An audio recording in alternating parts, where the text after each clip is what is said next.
system. This system is customized to suit the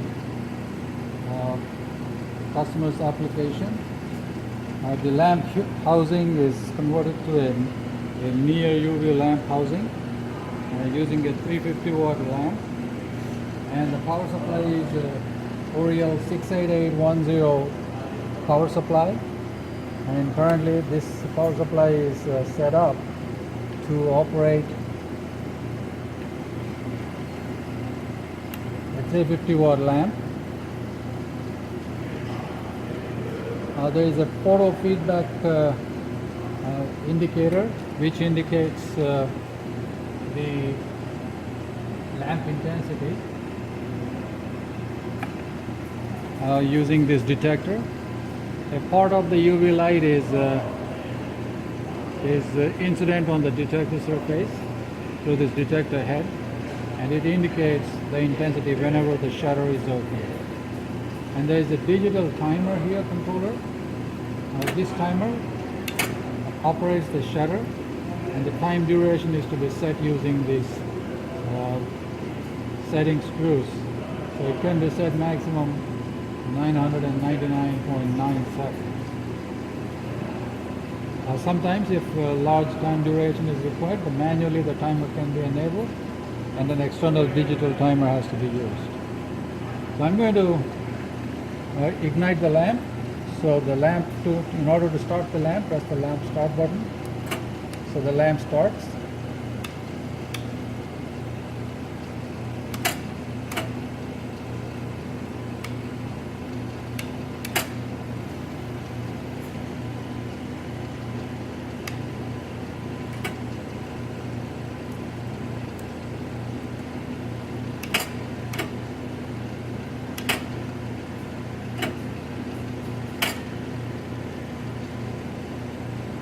So this is manual shutter open switch.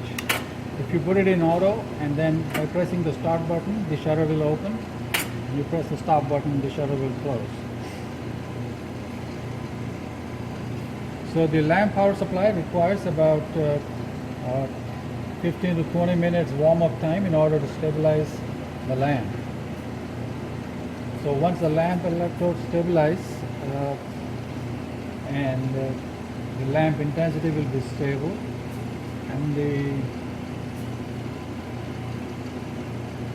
system is ready to use.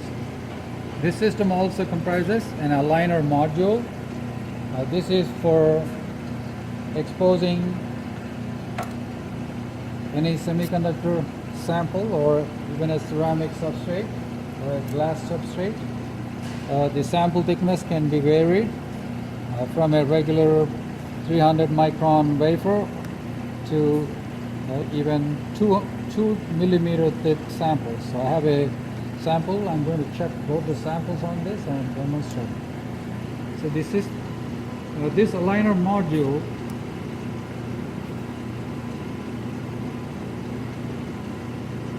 has pneumatic switches, and the pneumatic switches, when we lower the mass, the substrate will be held under vacuum, so the substrate vacuum will be enabled. Also, there is a contact vacuum through the line here. So this line generates a vacuum between the substrate top surface and the mask bottom surface. So there is a gasket seal here.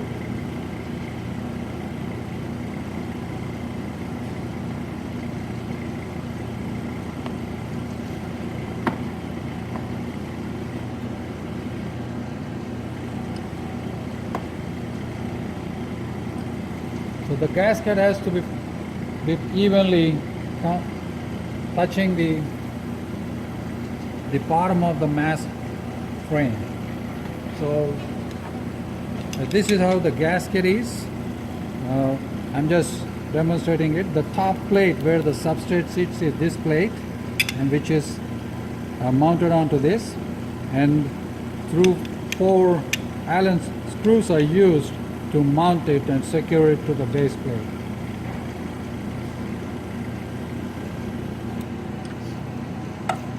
So we have to turn off the main vacuum whenever we want to access the sample to accommodate a 4-inch by 4-inch substrate and a 6-inch by 6-inch mask. So anytime you change the sample, and if the thickness is more, then you have to rotate this knob to lower the substrate. So this knob can be marked to match the sample thickness. If desired, if the different thickness sample, if the thickness of the sample is larger, the top plate can be fabricated with typically with the same pattern, hole patterns, but a different thickness can be used.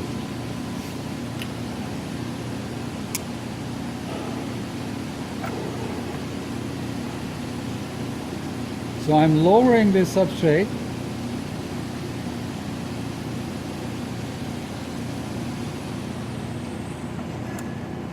so that the mask is not pushed up.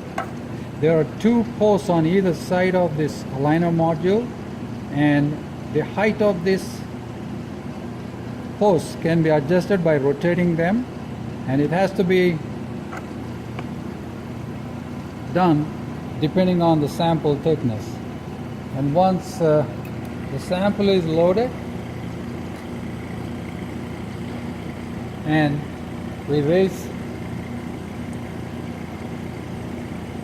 the sample so that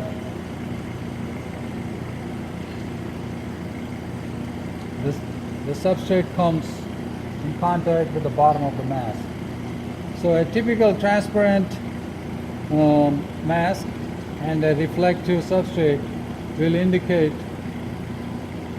the fringe patterns with the ambient light, showing that the mask and the substrate are in contact.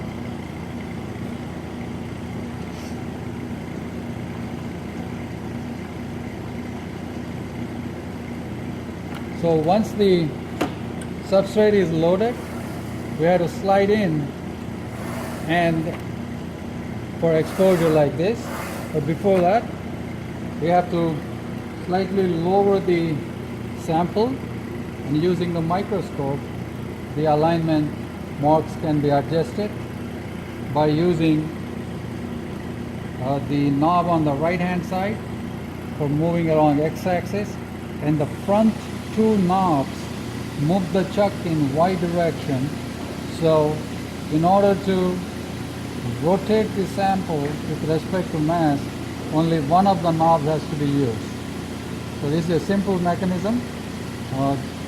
These 2 micrometers are for y-axis moment and theta moment, and the knob on the right hand side is for x-axis moment. So once the alignment is done, we have to push the aligner under the lamp housing and press the start button.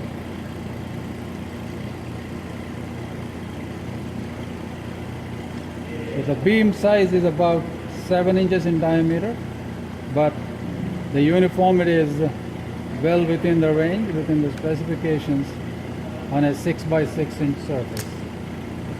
So I'm going to increase the intensity, the power to the lamp, and the intensity also correspondingly increases. So using an external meter, this display device, the photo feedback meter, can be calibrated by adjusting the potentiometer to the hole on the right hand side over here to match the external meter.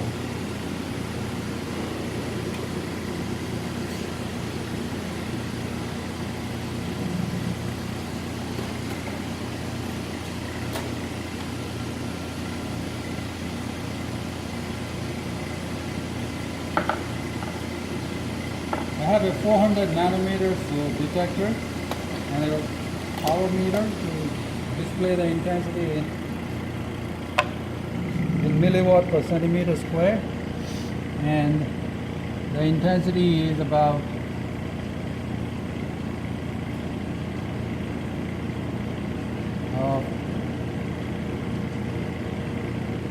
15 milliwatt per centimeter square. I have one more detector.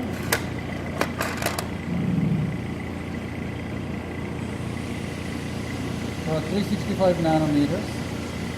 I want to check that one too.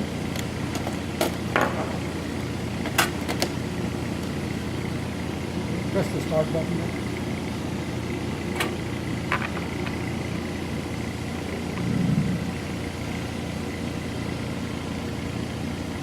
At 365 nanometer,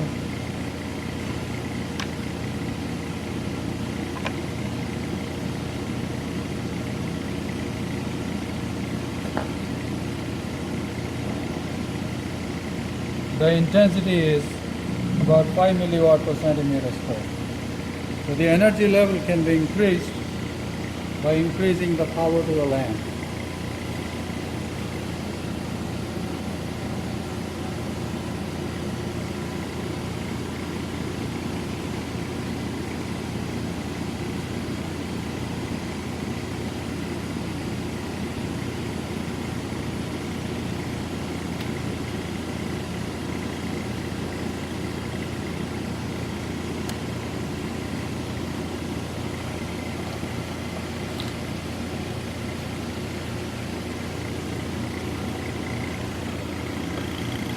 The system installation is simple.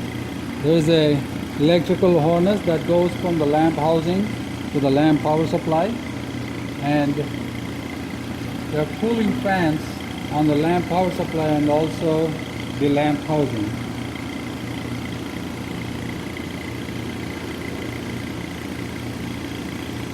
So ozone-free lamps are available from Newport Corporation, and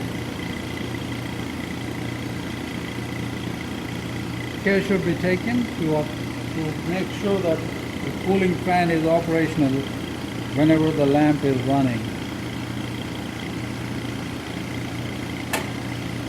The system also requires about 25 to 30 inches of vacuum.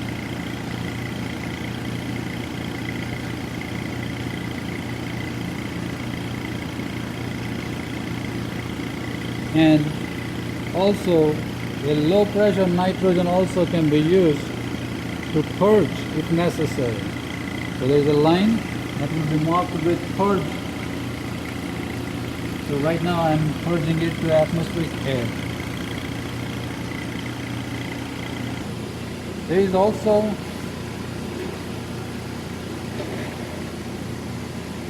a pneumatic module which can be used in order to reduce the vacuum between the sample and the mask.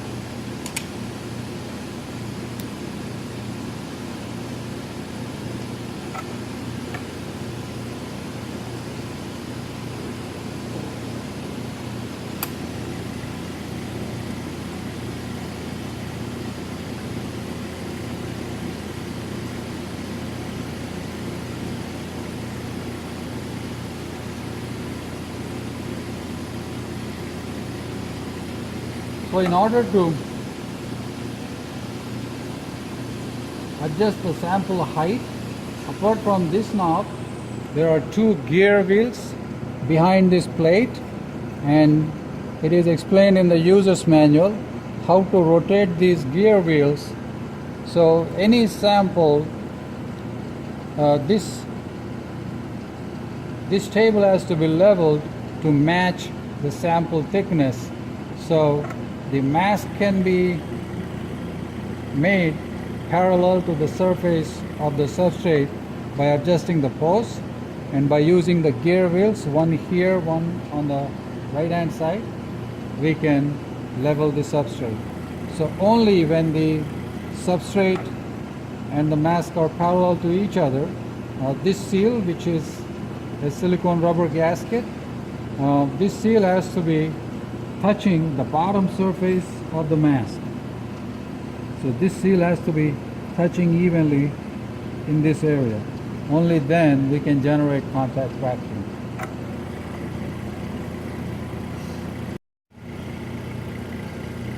So this is the mask loading area. We have to load the mask against the pins there and then put the mask clamp bracket, and using the thumb screws we have to tighten them.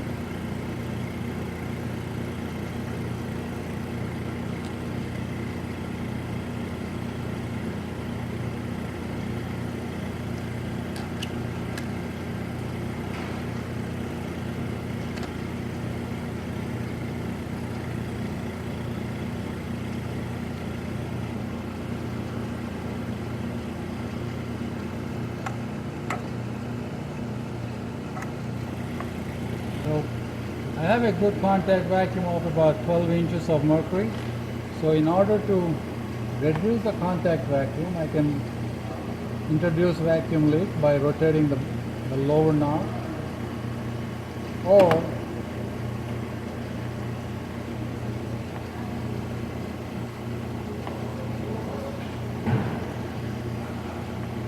by closing the vacuum control knob. Also we can reduce the vacuum level. So using these two knobs, it is possible to adjust the contact vacuum levels. So the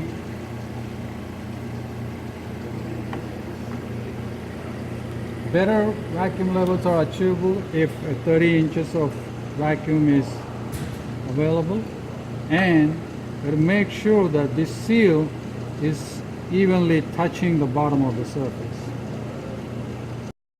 On this system, the microscope illuminator is a fluorescent bulb. I have used an orange filter to filter out the UV rays. Any Kapton film or yellow filter can be used for this illuminator. I'm going to show how to remove the lamp from the lamp housing. In order to do that, first you have to loosen this screw. So there's one more screw on the other side too. It has to be loosened. Then remove this screw and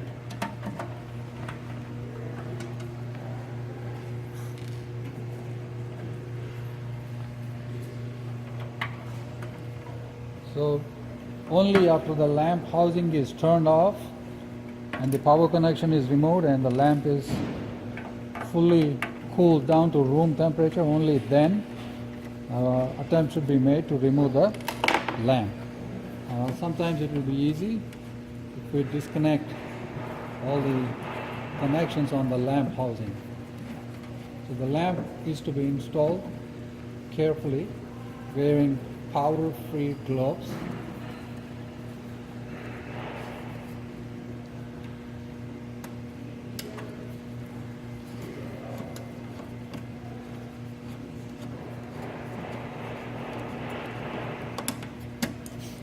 So there is a power connection for the fan.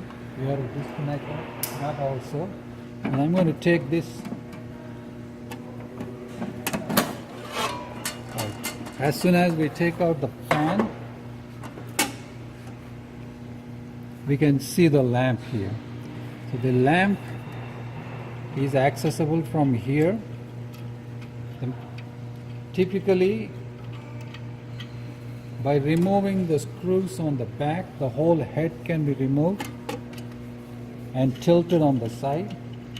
But this particular lamp head is heavier, so there is a heat sink on the anode. I have removed the thumb screw and the braided wire connection and the heat sink first, and the lamp comes out of the base. So this is a 350 watt lamp.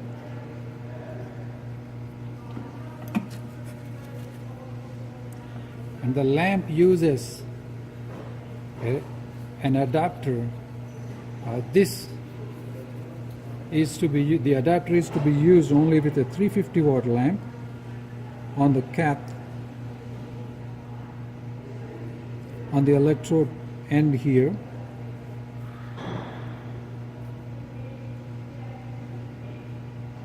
So this particular lamp is mounted with anode down, and the cathode is where on which the heat sink goes, like that, and you put the braided wire over it and then connect the thumb screw.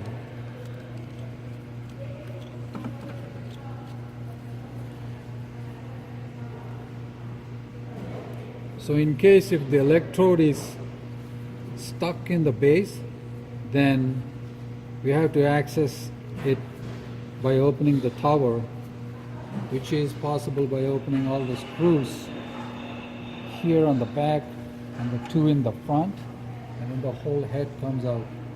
But care should be taken to note that cables also will be connected. There will be cables between the top part and the bottom base of this unit. Load the lamp. So put the lamp through the base here and turn it clockwise. So just finger tight will be good enough. And then place the heat sink.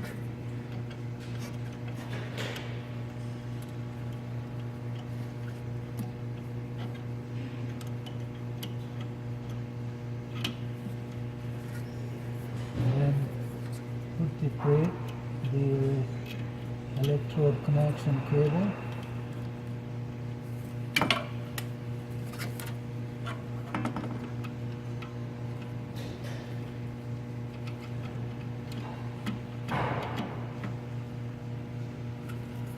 And that's it. It is connected.